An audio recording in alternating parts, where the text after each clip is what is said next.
Brought to you by Agilus Diagnostics.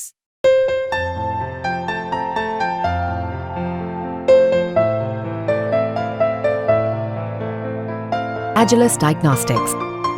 अब मेरे LG साहब से बहुत साधारण से दो छोटी छोटी सवाल हैं, मैं उनसे रखना चाहता हूं। नंबर एक,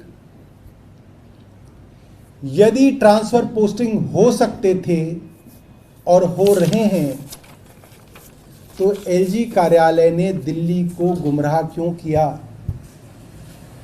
डॉक्टरों को पोस्ट करने के अंदर एलजी साहब को एनसीसीएस से चाहिए और एससी को पोस्ट करने के लिए एलजी साहब को कुछ नहीं चाहिए। एलजी साहब दिल्ली वालों से माफ़ी मांगे, उन्होंने दिल्ली को गुमराह किया।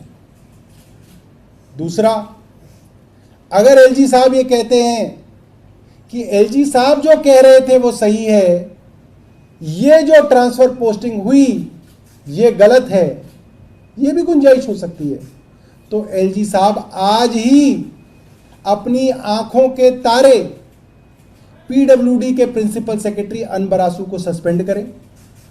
कथनी और करनी को फर्क ना रखें, सस्पेंड करें उसको। दिखाएं दिल्ली वालों को कि इस अफसर ने ट्रांसफर पोस्टिंग गैर कानूनी ढंग से किए और एलजी साहब इस चीज पे नाराज हैं, एलजी साहब की इसमें कोई मिलीभगत नहीं है, इसलिए इस अफसर को सस्पेंड किया जाए।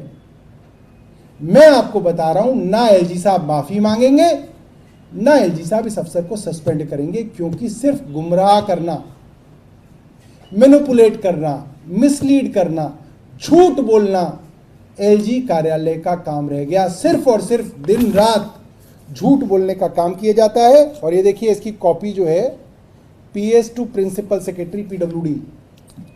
हालांकि इतने बड़े ट्रांसफर तो वैसे ही प्रिंसिपल सेक्रेटरी के बिना नहीं हो सकते, मगर प्रिंसिपल सेक्रेटरी अनबरासू ये ना कह दें कि अरे बाबा मुझे तो पता ही नहीं था कब जो है नीचे नीचे जो है ट्रांसफर ऑर्डर हो गए।